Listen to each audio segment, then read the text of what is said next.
이렇게 뜨거운 환영해 주셔서 감사합니다. 혹시 저 아시는 분 계십니까? 네, 아무도 없으시군요. 앞으로 더욱 열심히 해야겠습니다. 자, 제 이름은 신명진입니다. 저는 현재 서울도서관 사서로 일을 하고 있습니다.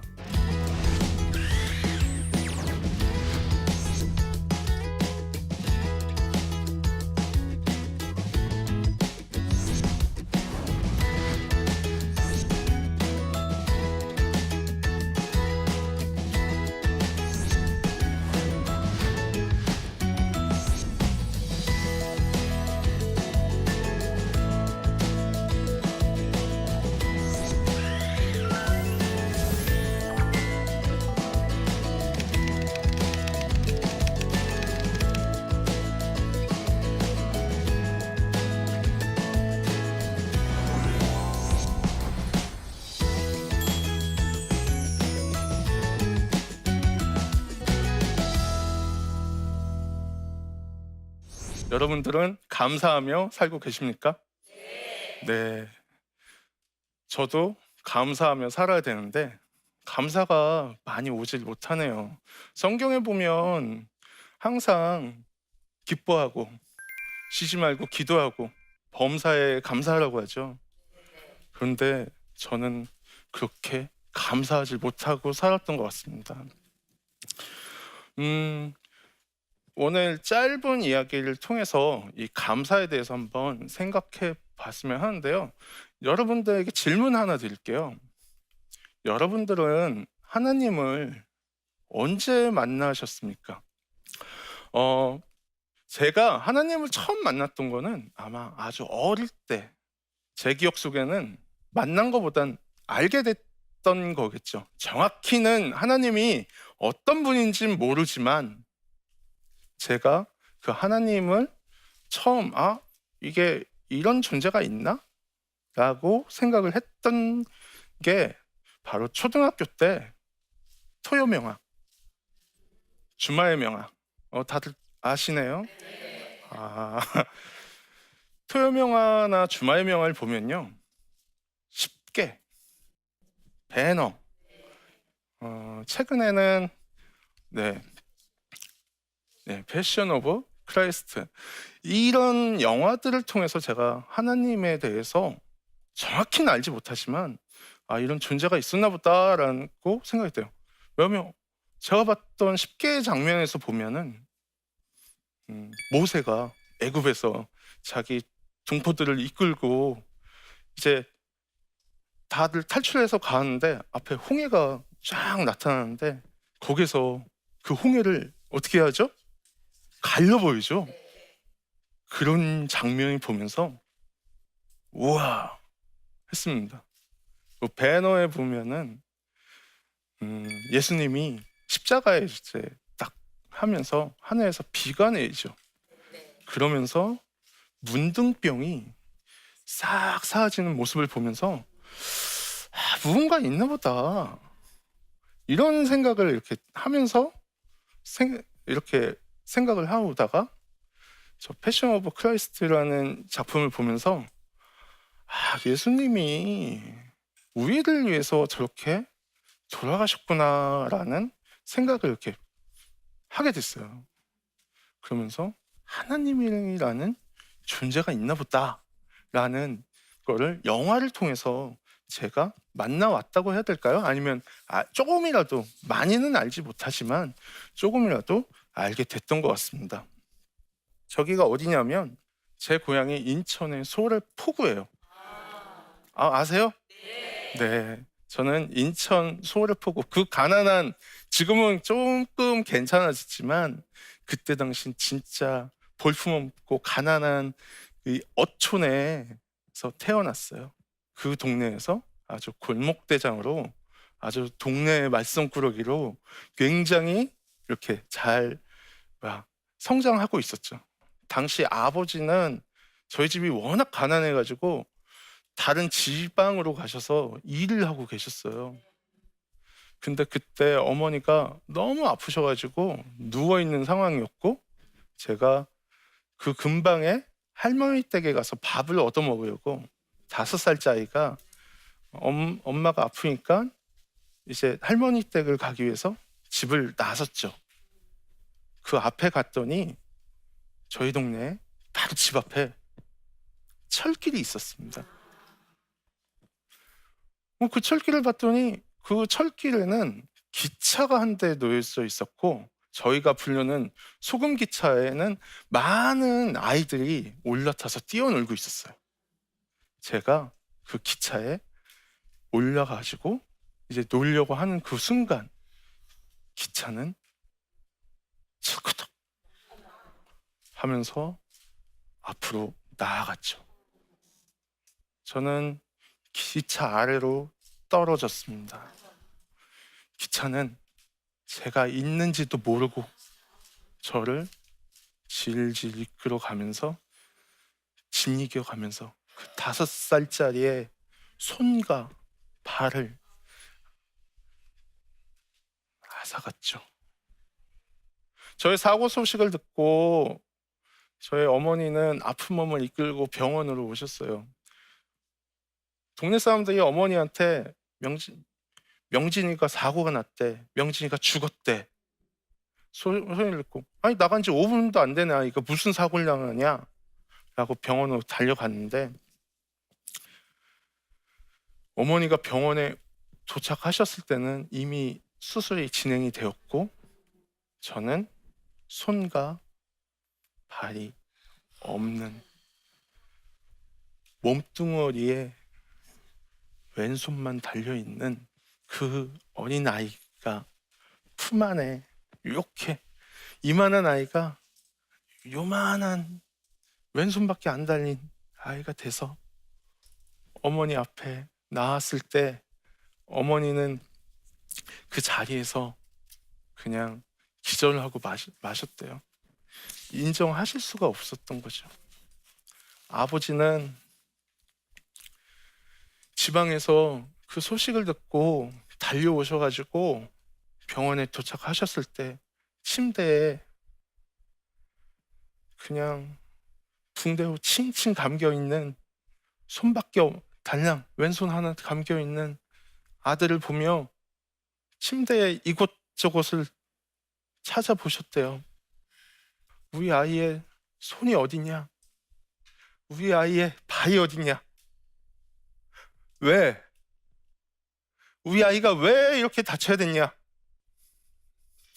그 이후로 어머니는 저를 업고 병원 옥상으로 올라가셔서 매일같이 하염없이 우셨어요. 어머니는 이런 이야기를 하셨습니다. 명진아, 우리 같이 죽자. 그때 5살짜리 어린 아이가 무엇을 알겠어요? 어머니의 목을 감싸 안으며, 엄마, 내가 행복하게 해줄게. 그 말을 듣고 어머니는 마음을 바꾸셨어요. 이 아이를 어떻게 할까라고 했을 때 저희 아버지께서 아픈 마음을 매일 술로 달리셨대요. 왜? 멀쩡했던 자식이 하루아침에 장애인이 됐으니까, 손과 다리가 없는 아이가 돼버렸으니까, 어머니가 마침 저를 안고 마음을 가라앉아서 다시 돌아오셨을 때 아버지가 이런 말씀 하셨답니다. 왜 매일같이 옥상에 올라가 죽을 생각만 해? 우리가 명진이의 손과 발이 돼주자. 그 마음을 먹게 했던 게 그 누군가의 계획하에 이루어졌던 게 아닐까라고 생각됩니다. 내가 그런 도구가 되기 위해서 그런 고난과 과정이 있었나 하는 생각이 들더라고요. 저희 부모님이 마음을 바꾸시고 저를 학교에 입학을 하게 시키죠. 학교에서는요, 제가 장애가 있다는 부분에 대해서 제가 잘 알지 못했어요. 제가 굉장히 우둔했던 아이 같아요. 그러다 보니까 다른 아이들과의 비교에 대해서 잘 알지 못하였는데 점점점 저는 아이들과 멀어져 가더라고요. 아이들이 초등학교 1학년, 2학년 땐 크게 티가 안 나는데 한 3학년 가면서부터 성장이 발달하면서 저와 이게 신체적인 게 확연히 드러나기 시작을 하더라고요. 그러면서 저는 장애인이라는 거에 대해서 이제 알게 됐어요. 제가 얼마나 장애인에 대해서 우둔했냐면 할머니한테 이런 말씀을 물어봤습니다. 할머니, 왜 내 손과 발은 안 자라? 저는 당연히 내 손과 발은 다른 친구들보다 성장이 느리다고만 생각을 했던 것 같아요. 키가 큰 친구가 있고 키가 작은 친구가 있죠. 그런데 저는 조금만 더 잘하면, 밥을 많이 먹으면, 많이 운동을 하면 내 손과 발은 잘할 거야 라는 생각에 할머니한테 물어봤는데 저희 할머니는 단호하게 말씀하시죠. 너의 손과 발은 자라지 않는다고. 그 초등학생 아이가 내 손과 발이 자라지 않는다는 부분에 대해서 얼마나 가슴이 아팠겠어요. 그 다음부터 저는 얼굴에 가면을 쓰기 시작을 합니다. 사실 우리들이 살면서 가면을 쓰게 되죠. 남편분들 같은 경우는 밖에서는 어떻게 하세요? 내가 최고의 남편이야 라냥 하죠. 근데 실상은 어때요? 집에 들어오면 세상에서 제일 미운 사람이 남편이죠. 저도 이렇게 가면을, 나의 약한 모습을, 나의 장애가 있는 모습을 보여주기 싫어서 그때부터 아마도 이제 가면을 쓰고 강한 척, 센 척, 그러기 위해서는 어떻게 해야 돼요? 먼저 입이 거칠어야 되죠. 나오는 말이. 뭐 다른 친구들은 볼펜 하나 빌려줘 이렇게 이야기합니다. 야, 그 연필이나 볼펜 하나 좀 빌려줄래? 저는 이런 이야기를 했습니다. 볼펜 하나 내놔봐. 야, 줘봐. 그리고 내가 이렇게 손과 발이 없는 존재면서도 나의 모습을 가리고 싶었던 거야. 나의 모습을 가리고 싶었는데 이게 가려지나요? 안 가려지죠. 요즘 중학교 아이들 세상에서 가장 무서운 아이들 아닙니까? 저도 아마 중학교 때 그랬던 것 같아요. 중학생 되면 세상에서 저 혼자 다 큰 줄 알아. 이제 어른이 된 줄 알아. 그래서 세상에 누가 어른이 뭐라고 하면 아주 거친 말과 아주 날카로운 눈빛과 이런 걸로 하고 다들 건들건들 하고 다니죠. 말 지지도 안 듣죠. 네? 아마 또 저 역시 그렇게 약함을 숨기고자 그렇게 하다가 저는 알잖아요. 내가 아무리 가면 써도 나는 약하다는 거. 그러면서 죽음에 대해서 생각을 하게 됩니다. 야, 이 몸뚱이로 어떻게 살아? 더 이상 살고 싶지 않아. 야, 내가 이렇게 살아갈 수 있어? 손 하나 가지고? 내가 뭐 잘못했는데? 그래서 어떻게 하면 죽을 수 있지? 그런데 안 아프게, 안 무섭게. 옥상에 올라가 봤더니 고소공포증이 있어서 여긴 안 되겠다는 생각이 들더라고요. 물 속에 들어가 봤더니 너무 답답해가지고 안 되겠다. 차에 뛰어들까 했는데 무서워. 이거 이러면 안 되겠는데. 그래서 선택한 게 약을 먹자. 무슨 약을 먹지? 쥐약 같은 걸 먹어볼까? 근데 왠지 그거 먹으면 고통스러울 것 같아. 그래서 생각하는 게, 아, 수면제. 수면제를 먹으면 되겠구나. 그래서 친구에게 부탁을 합니다. 수면제 좀 사다 줘. 친구가 왜? 그랬더니 죽고 싶어서. 친구가 알았어라고 했어요. 지금 생각해보면 그놈은 아주 친구도 아닌 놈이에요. 생각해보면. 그런데 그 친구가 제가 돈을 이렇게 줘서 사다 달라고 했는데 그 친구가 그 다음날 와가지고 귀찮아 네가 와서 해.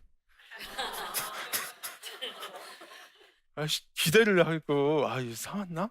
두려움 반 기대 반 했었는데 가기 귀찮아서 못했어 그냥 네가 해. 내가 할 거면 내가 너한테 왜 돈을 줬니? 내가 그냥 알아서 했지. 근데 녀석은 저에게 알아서 하라는 그 말 한마디로 아마 그 말 때문에 제가 이 자리에 여러분을 만나서 이렇게 이야기하는 게 아닌가라는 생각이 들어요.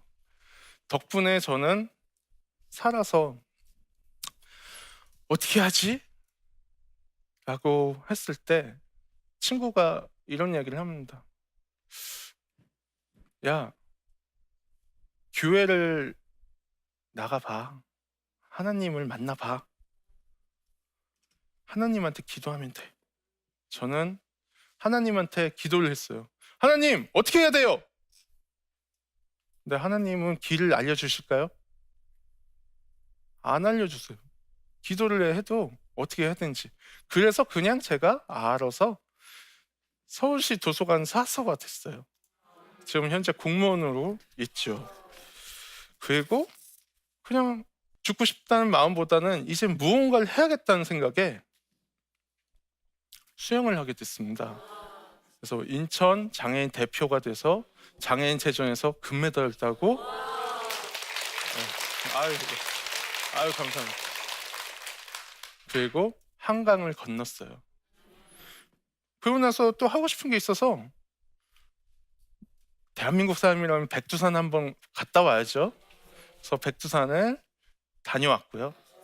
그리고 뉴욕 마라톤에 도전해서 42.195 풀코스를 10시간 동안 걸어서 완주를 했습니다. 그리고 제가 야구를 좋아해서 인천 라이번스 팬인데 저한테 시구할 기회를 주시더라고요. 그러다 보니까 제가 지금 현재 또 사수잖아요. KBS 1라디오와 3라디오에서 고정 패널로 책을 소개하고 있어요.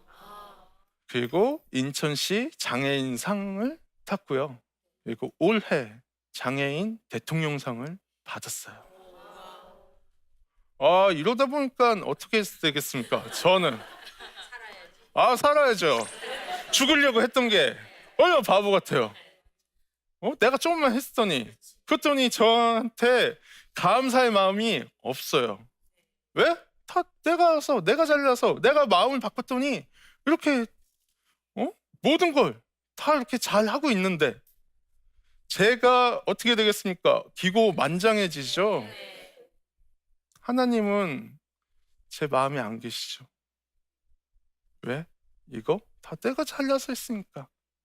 하나님은 어떻게 하실 것 같아요? 저를. 그렇죠.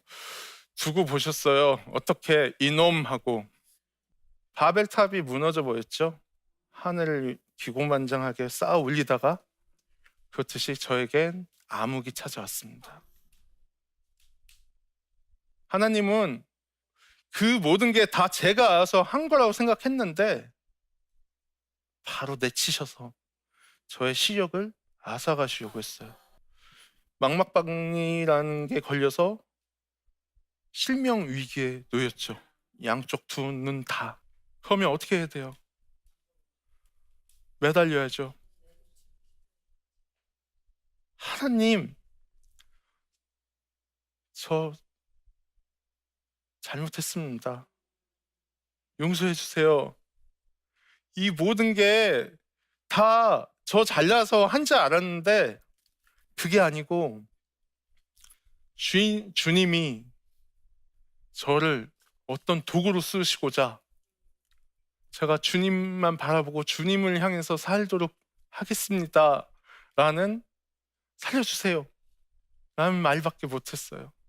그래서 지금 다행히 붙이고 저는 하나님을 바라보며 하나님께 감사하며 이렇게 살고자 합니다. 여러분, 하나님께 감사드리고 범사에 감사하라. 그 작은 하나하나에도 감사를 표현하며 살아가시길 바라겠습니다.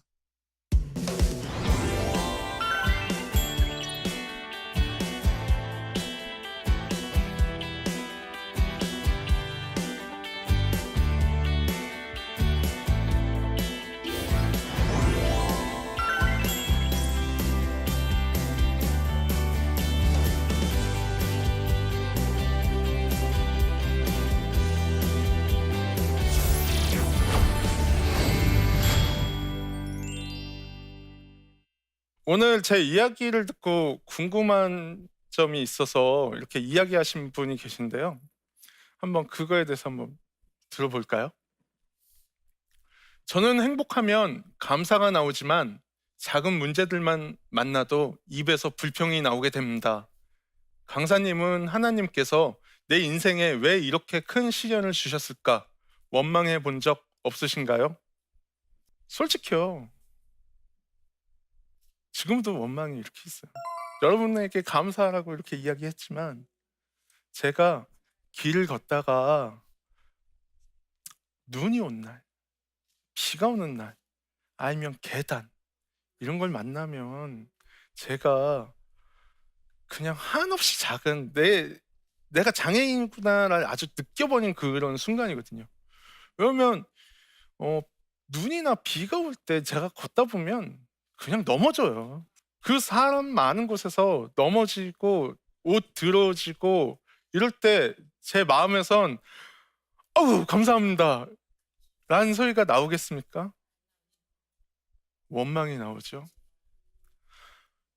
아우 씨 라고?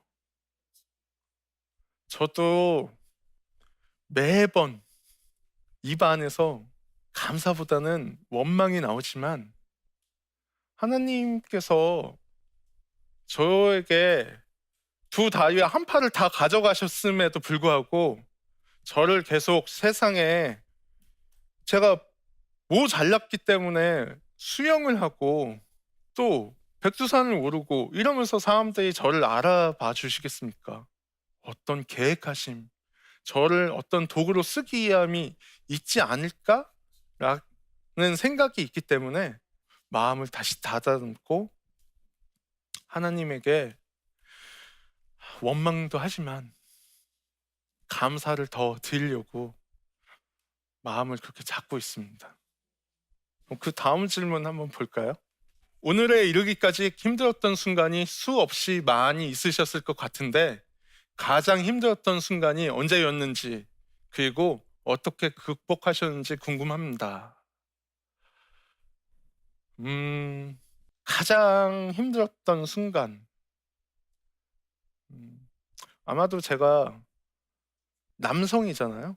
어느 순간 청첩장이 하나 저의 앞으로 이렇게 오는 순간 아마도 제가 많이 힘들었던 것 같아요. 저희 친구들은 자기 짝을 만나서 그렇게 결혼을 하고 그리고 나서 또 돌잔치를 한다고 이런 연락들이 오는데 저희 두 다리랑 한 손이 없는 저를 누가 좋아해 줄까? 아마 이런 것들이 왔을 때 굉장히 많이 힘이 들었던 것 같아요. 나도 여자친구 있었으면 좋겠어. 여자친구랑 극장 갔으면 좋겠어. 근데 어떻게 극복을 했냐면요. 간절히 바라면 그렇죠. 하나님은 저는 지금 두 아이의 아빠로 예. 그렇게 내놓고 하면 그건 제 힘으로 된 것보다 아닙니다.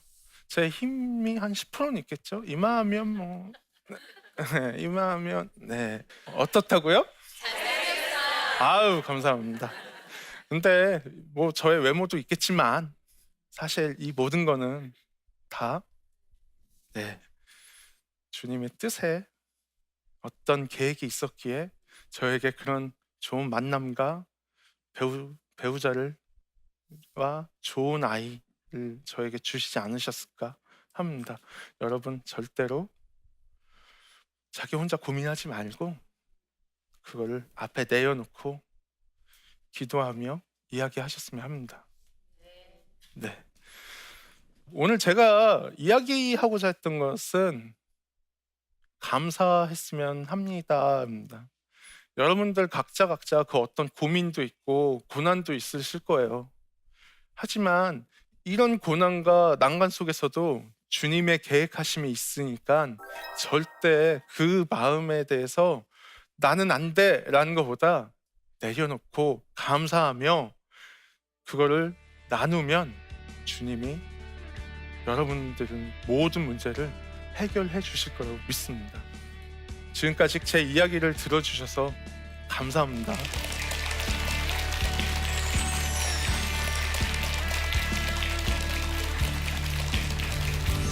어떤 사람은 돈이 많죠. 나는 가진 게 없고, 또 어떤 사람은 잘생겼고, 또 어떤 사람은 세상에서 가장 중요한 건 나 자신, 그 지금 서 있는 이 상황 또는 이 스스로를 인정하는 것부터 시작을 한다라고 생각을 돼요. 내 스스로가 죄인인 부분에 대해서 인정을 하시고요. 여러분도 크게 쓰실 것을 믿고 여러분들의 계획이 있으면 믿으셨으면 합니다. 이 프로그램은 시청자 여러분의 소중한 후원으로 제작됩니다.